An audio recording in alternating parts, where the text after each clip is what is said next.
Hi, my name is Shannon Champion. I'm the graduation coach here at Pickens High School, and today we have a really exciting Q&A session with some of our seniors who have received early action acceptance into colleges, and they're going to do a Q&A and talk about some ways that might help some of our other fellow seniors get into college.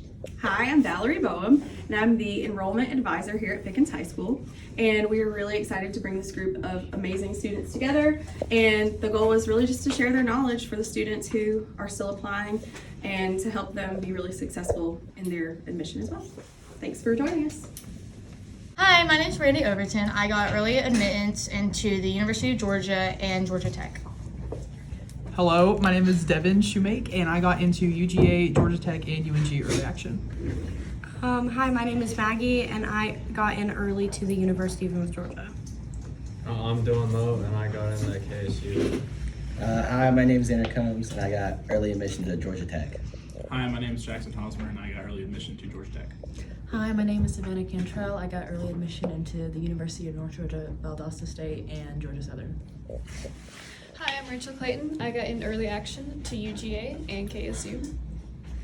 Hi, I'm Phoebe Collette, and I got into the University of North Georgia. Hi, I'm Peyton McDaniel, and I got into UGA. Hi, my name is Savannah Retford, and I got early action into UGA and Georgia Tech. Hey, I'm Eli Breen, and I got early admitted to UGA and Georgia Tech. Hi, my name is Ashlyn Zipsey, and I got early acceptance into the University of Georgia.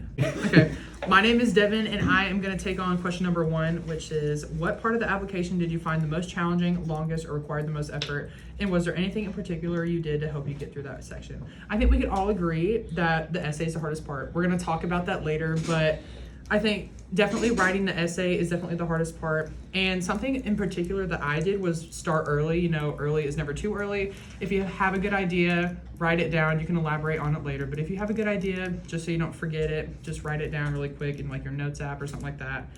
And just don't stress about it too much, because there's so many other parts of your application that can go into like what they're going to consider you for, no matter like what college you go to.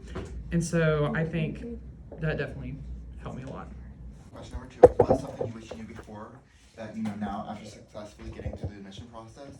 A big part with me is doing the accommodation section, which I didn't even think of before I was talking to other people that got into UGA about how how to go through this process, and it was a really hard process to do. So it's something you want to keep on your radar now before it really gets up going. The thing for me was that my last name does not match my mother's last name. So when I applied for UNG and I did my birth certificate, on the application, her last name is different than what was on my birth certificate. So I had to send in her birth certificate and the marriage license to prove that was my mother, and I never really thought I would have to do that to send my mom's marriage license, but I did. And that was something that I really wish I would have known before I would have applied. So, another thing is reaching out to people for help. So for me, I reached out. Ms. Champion's a good source of help. She knows, she's been through the process a lot, so she knows what she's doing. But also, you're gonna need recommendations. So getting a teacher, for me, getting a teacher I knew, I had a good relationship with, but also, your school might have, because I applied to Georgia Tech. It's a technical college institute. So I found a teacher, a math teacher, probably a little more adept, that can write a recommendation that's gonna apply to that school more than maybe a different school that's maybe better in health stuff or just accounting or something like that. Number 4, which is, what do you think made you successful in your application, and what do you think stood out most to school and the schools you were accepted? I think I tried to make sure everything that I did told a story. So anything I put on my application, from my essays to my extracurriculars, I tried to make sure that it all connected and told who I was and what I wanted to do with my life. And then for what stood out to the schools that I applied to, for me, I think was my leadership roles that I've had throughout my high school career, with me being the first color guard member here to become band captain. I think that really helps, as well as it being such a military school. My father was in the Army for a very long time, and I think that really helped, because with the VA, I'm gonna get some of those benefits. So I think that really helped as well. 5, it says, how do you maximize your activities to send a message about your personality? And I feel that a lot of people actually like overlook the activities portion. I definitely did before I went back and redid everything, because there is a lot you have to say about your activities, and it only gives you so many words and so many characters you can use. But what I felt was the most important part was, rather than talking about what the activity is or what the organization is about, talk more about what you did in it. Like if you led a fundraiser, if you did, like if you competed in anything with it, or how long of your life you spent doing it, and things like that. I thought were very important in telling that story. So I'm doing question 6. What was the process for asking for recommendations, and what did you do to help your teachers write stronger letters?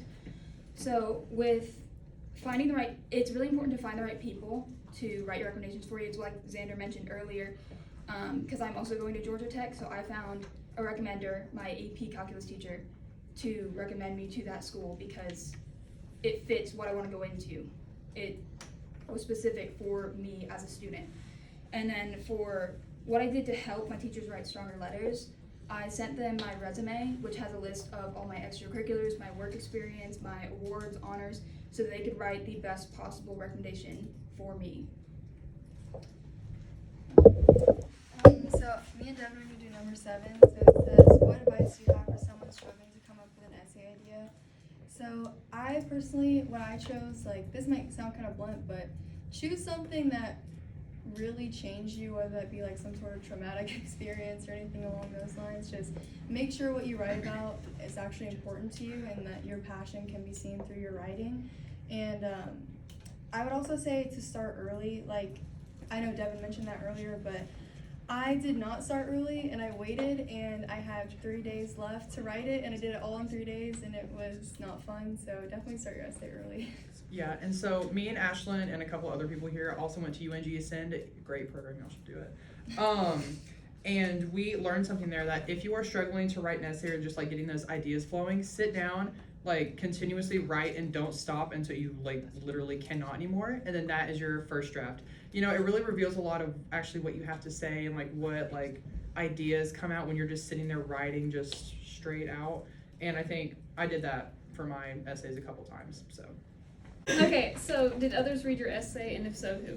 So I had my parents, both of them, read my essay and had them give me feedback, as well as my grandparents. I think I had Dr. Hogwood read it as well. And I also had my boyfriend read it because he's intelligent. So I would suggest getting feedback from those people. I personally wrote and rewrote and deleted my essay 4 times before I got it right. So the other people's opinions really help. Best piece of advice would be to get all your documents, everything from your parents, especially if you have divorced parents, split houses, you don't know something about another parent, or they live in another state. You're going to need all of, their essentially entire life to do taxes, to get funding, all that stuff. So try to get in contact with everybody as soon as you can about the college process. Yeah, I would say to give yourself a lot of time, because you don't want to cram yourself like for writing that essay, because that's a really important piece in your application. And also, whenever you think about people who could do be your recommenders, that to be considerate about how you ask them, and also I'm sure you have people that you like teachers and stuff, but it's just probably not worth their time. They have their life outside of being a teacher. But choose someone that would be willing to, take time out of their day to write something about you. And additionally, you are considering multiple different colleges. There are a lot of things you need to consider in narrowing down your choices. You need to think about distance, and how far you're willing to be from your parents, your family, everything things like that, as well as the different costs if you're maybe potentially considering out of state. Also consider how the different colleges fit what you want to do and what you are considering for a career, and how that college will best fit you. On to what Ashton and Devin said earlier with the essays, I've read so many different essays when I was trying to come up with my topic, And the biggest thing would be make sure it shows growth. I mean, I've read essays about a pen, about family, about extracurriculars, and every single essay that was successful showed you growing as a person. And I think that's the biggest thing that colleges are looking for every single time. Okay, so something that I'd like to say is that Common App does not have everything. Like, yes, it is an amazing platform, but it doesn't. There's steps and processes beyond Common App that you need to do. Yes, like there is this thing that I didn't know existed, and it's called a STARS report. It's self-reported transcript. Did not know. Can I give an example of a college? Okay, like University of Tennessee, Knoxville, Florida State, University of Florida. They all need like where you have to go in and manually input every single grade you've gotten from ninth to now. I didn't know that existed, and I sat there for about 2 hours and did that. So I wish I would have known that existed. Something else about transcripts is you'll have to send if you don't enroll at all, you'll have to send it to whatever college you end up going to. So for Chat Tech, because I'm enrolled there, you have to go into Okata and then all kinds of stuff to find your transcript, and you have to pay like $10 to send it to whatever college you want. And then I also know that if you want to get your transcript from the high school, you have to email like the specific email that's on the counseling webpage to get it. Standardized tests, you have to send out your SAT scores to some colleges, but it depends on the college because like UGA needed it before you applied, and then Georgia Tech needs it before you commit. Yeah, or like after you get accepted. UNG doesn't even need your SAT scores.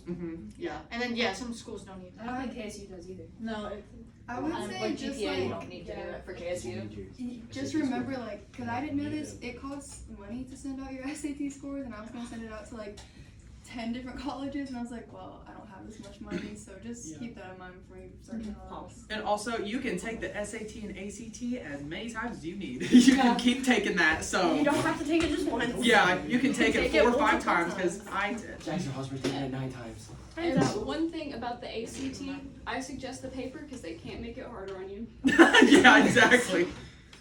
Also, some colleges do not require SAT scores, but that doesn't always matter because to qualify for Zell Miller scholarship, you need at least a 1200 SAT, and that covers all tuition costs in the state of Georgia. So it's really important to get your SAT done, even if your college doesn't require you to have it. Save you a ton of money. Study for your SATs, people. There's so many resources to study for the SAT. Like there's some online, there's some on TikTok, Instagram, all that good stuff. Or you can Yes, ask exactly. your teachers. Yeah, ask your teachers to help you, They'll help especially you. the math and English ones Yeah. for sure. Or if for the ACT, science teachers. I have never taken the ACT, so I wouldn't know. But, And the SAT and ACT are like just like another one of those things that are like a part of that long list of deadlines that you have that aren't included in Common App, and you have to like pay attention to your email and stuff. Yeah, and with the deadlines, I would suggest keeping organized, whether that's a whole planner with like a to-do list and every single date, or if you just have it written down somewhere in your house, that's always good. Yeah, and also for like your SAT scores mattering for Hope and Zell Miller, know your Georgia Futures log in. Please memorize it, write it down, get it in there because you will need it like forever. Your whole senior year, you'll need Georgia Futures, especially if you want to dual enroll. So. Because I just recently did my FAFSA, like I started it in October and then realized that I didn't have like half the information that it needs like from my mom or my dad. So before you start it, I would just make sure you have like ample time carved out so you can actually sit down and do it right the first time. And when you are looking at colleges, I would definitely check out their housing requirements, like if you have to stay on campus freshman year, and also if they allow you to have your car, because a lot of colleges don't or have like certain rules about that. And also, once you do get accepted, don't forget to apply for housing. Very important that you do.